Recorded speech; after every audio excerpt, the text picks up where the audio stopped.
Welcome to Mandragora Demo Impressions. Demo is public at the moment for everyone and the game is part of Steam Next Fest. Beaten the demo once, which took me about an hour and a half, so this video won't be that long. For example, I can't say anything about the story because there's very little of it in the demo. So gonna spend most of my time talking about the gameplay with additional mention of the character progression system, locations and the general atmosphere. Mandragora is a Souls-like Metroidvania, or something like that, you inquisitive bastards.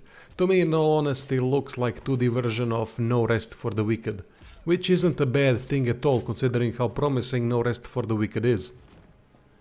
I generally don't like 2D side-scrollers, which is entirely subjective stance, but I do like how Mandragora handles it. Art style is cartoonish, with a dark vibe. Locations look quite detailed, with that ominous atmosphere ever present. Dark vibe does a lot for Mandragora because if it was more cheery, it wouldn't fit at all.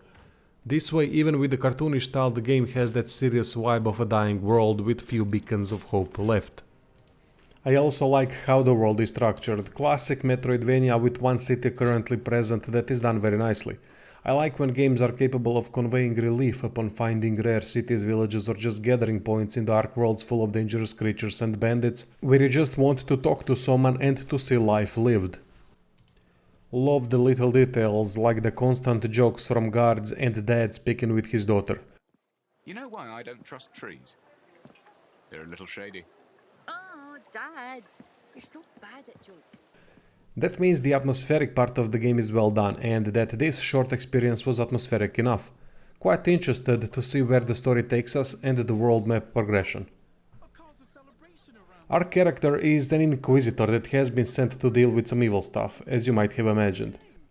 The demo story doesn't progress enough for me to comment on it, but we do meet a couple interesting characters that compile the caravan, a hub area where recruited characters go to offer their services like unlocking maps, blacksmith services, craft and lots of other upcoming stuff. Characters are distinctive, believable and with great voiceovers. Main character has a really good voice too. Few stories told by the NPCs in town were interesting enough to stay and listen to, which is promising for the future. Having towns and villages serving as sort of respite where humanity prevails creates a really good counter-dark vibe where players would want to stay a while. If Mandragora continues developing like this with preserving the atmosphere in mind with continuous influx of interesting characters and with small details in cities like the interesting banter, it could all end up quite a big positive outside of gameplay.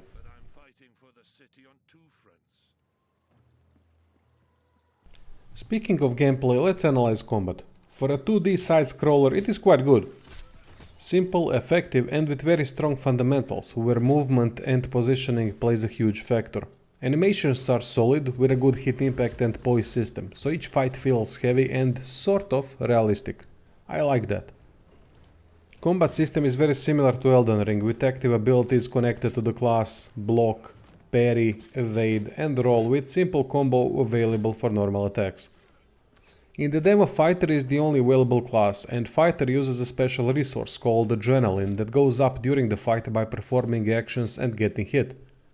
Adrenaline is then used for special attacks like Shield Charge, Bleed and Heavy Attack. By playing class such as the Fighter, where you need to be in the thick of things, melee combat can be more easily dissected, and I gotta say it is very tight. Movements are respected through the combat framework without weird attacks that hit from weird angles and distance. Everything is as it should be and plays smoothly. Far from a complicated combat system, but it does reward skill by combining fast reactions and advantageous positioning. One of the most important things for combat in a game like this are the enemies and how they act. It's a mixed bag. Fighting some of the most basic enemies is not interesting at all, as it doesn't require from the player any additional effort due to lack of enemy attack options. They have one or two basic attacks and that's it. Fighting them ends up being too basic, but on the flip side, progression from rest point to rest point can be made easier or tougher depending on how the player handles these easier enemies, so they do require focus. Or we can just skip most of the fights by rolling through. Player's choice. Never really liked skipping enemies in Soul games as it defeats the challenging progression purpose. Difficult to say how to counter the fight skipping in games, but I guess that experience gain or lack of it are the upside and the downside of such a decision. Then there are advanced enemies that in combination with the basic ones offer much more significant resistance, and this is where fights become much more interesting, especially in bandit boss fights. I'm guessing that since this is the beginning of the game, more enemy group combinations are gonna be introduced later with many more dangerous enemy types that are gonna keep the fighting dynamic interesting through properly balanced challenges, be it either in duels or against enemy groups. Boss fights with this combat style are nicely done. Challenging, interesting design, be it human or non-human, with their own distinctive approach, and require a bit of skill. For me, fun as well, except for one thing, which is that often trash mobs spawn during the boss fights.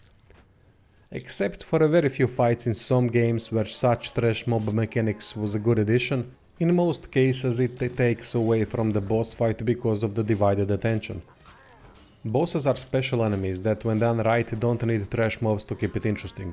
Usually it ends up being annoying more than adding anything positive. Well done boss doesn't need anything but itself to challenge the player in an interesting way, and the bosses in Mandragora are well done in my opinion. They have a variety of moves and quite varied damage output. Faster Bandit wasn't doing much damage per hit, but was hitting far more often and from all the angles. Big Boss at the end of the demo hits like a truck, but is much slower. That is a good balance. Connected to bosses is the Mad Man segment, where I mentioned something that made me mad. In Mandragora it is an easy choice that can also be fixed easily. What I hate about Souls games, which Mandragora does too when it comes to the big boss in the demo, is pushing the rest stop further back, so that the player needs to skip enemies and waste their time going back to the boss arena every time they die. I can't understand this stupid decision. Even Elden Ring fixed that to an extent compared to previous From Software games, but not entirely. Why the added annoyance of time wasting? It adds nothing positive. On a more positive note, class fight styles are gonna be interesting to experience. Fighter is basic, but does give a solid overview of melee combat. More you play, the more interesting it gets. Add 6 classes that are expected to be much different to play, and we have a really promising recipe for something great. On top of that, there might be tons of hybrid possibilities by mixing the classes through passive and active skills, quite a bit like Path of Exile. I think that this is a great game to take inspiration from, and if the rest of the game ends up being high level, this kind of character progression system could take it to the highest levels of gaming. To conclude, this demo makes me excited for the future of Mandragora. Even through extremely limited experience like this, it shows that devs have a good grasp on creating the world, characters and combat. Not much to fault in the demo, but we'll see how it translates to a much bigger product. Hopefully it doesn't get watered down in the end through the sheer length and continues to be interesting and challenging every step of the way. Mad Man review done. Mad because of YouTube today, if you were wondering, and some bad things happening in gaming too. That's why I have Patreon, subscribe, star merch and similar bollocks. All in the description, check it out if you want, and see you soon.